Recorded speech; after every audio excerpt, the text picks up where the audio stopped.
Hello friends, the power of positive thinking series में आपका स्वागत है।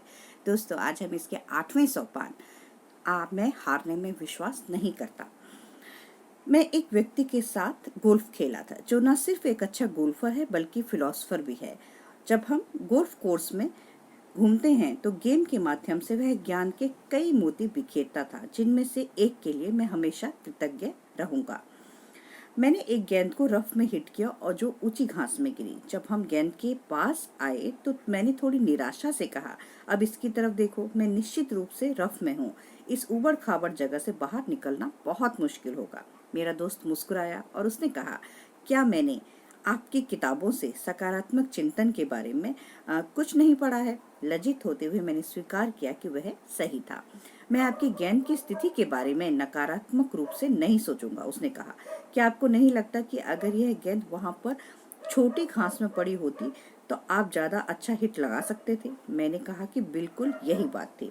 तो उसने कहा, आप ऐसा क्यों सोचते हैं कि वहां पर आपकी स्थिति यहाँ से बेहतर होती है? क्योंकि, मैंने जवाब दिया, वहां पर घास छोटी कटी हुई है और गेंद वहां से बेहतर तरीके से मारी जा सकती है। फिर उसने एक अजीब सी बात की, हम अपने घुटनों और हाथों के बल बैठ जाएं, उसने सुझाव दिया, और स्थिति का परीक्षण करें। हम यह देखें कि यह गेंद किस स्थिति में है।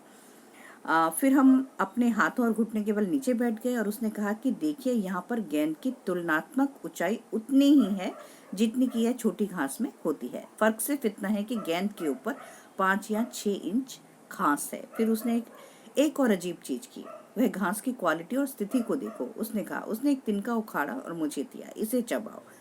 मैंने चबाया और उसने पूछा, क्या यह नर्म नहीं है? बिल्कुल, मैंने जवाब दिया, निश्चित रूप से यह नर्म घास दिख रही है। उसने आगे कहा, तो फिर स्थिति स्पष्ट है।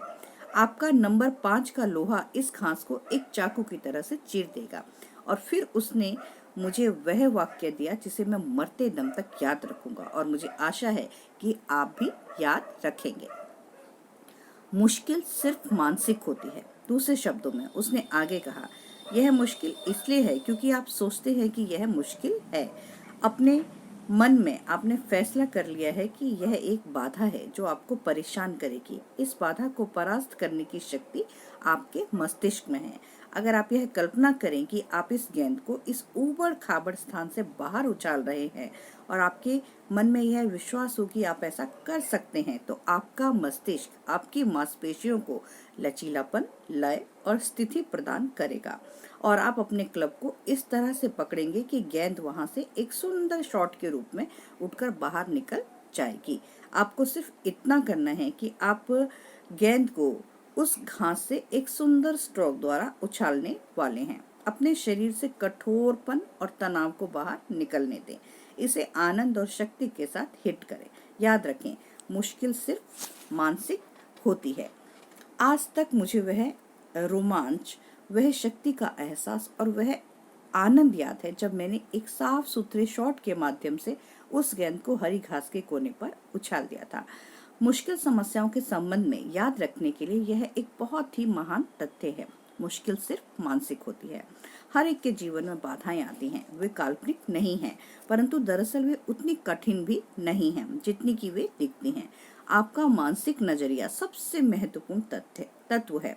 विश्वास करें कि सर्वशक्तिमान ईश्वर ने आप में वह शक्ति दी है, आप अपने आप को किसी मुश्किल परिस्थिति से ऊपर उठा सके, बशर्ते आप अपनी निगाहें अपनी शक्ति के स्रोत पर जमकर गड़ाए रखें।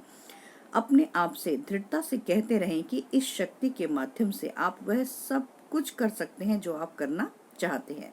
विश्वास रखें, वह शक्ति सारे तनाव को आपके शरीर से बाहर निकाल रही है और वह शक्ति आपके शरीर में प्रवाहित हो रही है। इस पर विश्वास करें और विजय का एहसास आपको अवश्य होगा। अब उस बाधा पर एक और नजर डालें जो आपको परेशान कर रही है। आप पाएंगे कि यह उतनी विराट नहीं है जितना आपने सोचा था। खुद से कहें, मुश्किल सिर्फ मानसिक होती है। मैं विजय के बारे में सोचता हूँ, मुझे विजय मिलेगी। इस फार्मूले को याद रखें। इसे एक कागज के टुकड़े पर लिख लें, अपने पर्स में रख लें, अपने शीशे पर लगा लें जहाँ आप हर सुबह दाढ़ी बनाते हैं, किचन सिंक के ऊपर लगा ले, ड्रेसिंग टेबल पर लगा ले और मेज पर लगा ले। इसकी तरफ देखते रहें जब तक कि यह सत्य आपकी चेतना की गहराइयों में नहीं उतर जाता, जब तक कि यह आपके समूचे मानसिक रवैये में नहीं समा जाता, जब तक कि यह एक सकारात्मक सनक में नहीं बदल जाता। मैं ईसा मसीह की मदद से सारे काम कर सकता हूँ, और क्योंकि वही मुझे शक्ति देते हैं।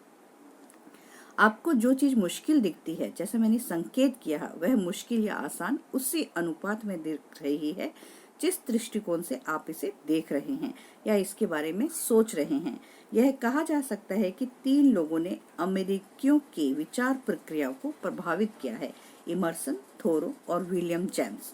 आज की तारीख में भी अमेरिकी मस्तिष्क का विश्लेषण करें तो यह स्पष्ट हो जाएगा कि इन 3 दार्शनिकों की शिक्षाओं ने अमेरिकी व्यक्ति की विशिष्ट प्रतिभा को रचने में जहां अपना योगदान दिया, जो मुश्किलों से हारता नहीं है और जो आश्चर्यजनक कार्यकुशलता के माध्यम से असंभव को संभव कर दिखाता है। तो दोस्तों, मेरी इस वीडियो को ज़्यादा से ज़्यादा लोगों में शेयर कीजिए, ताकि हम सभी स्पष्ट रूप से इस अपनी उलझनों से निकलकर अपनी मानसिक मुश्किलों को सिर्फ मानसिकता के नज़रिए से ही सोचें, और ये सोचें कि ये बहुत आसान है। तो दोस्तों, मेरी वीडियो को ज़्यादा से ज़्यादा शेयर कीजिए, लाइक कीजिए, सब्सक्राइब कीजिए। गुड बाय दोस्तों, बाय बाय, टेक केयर।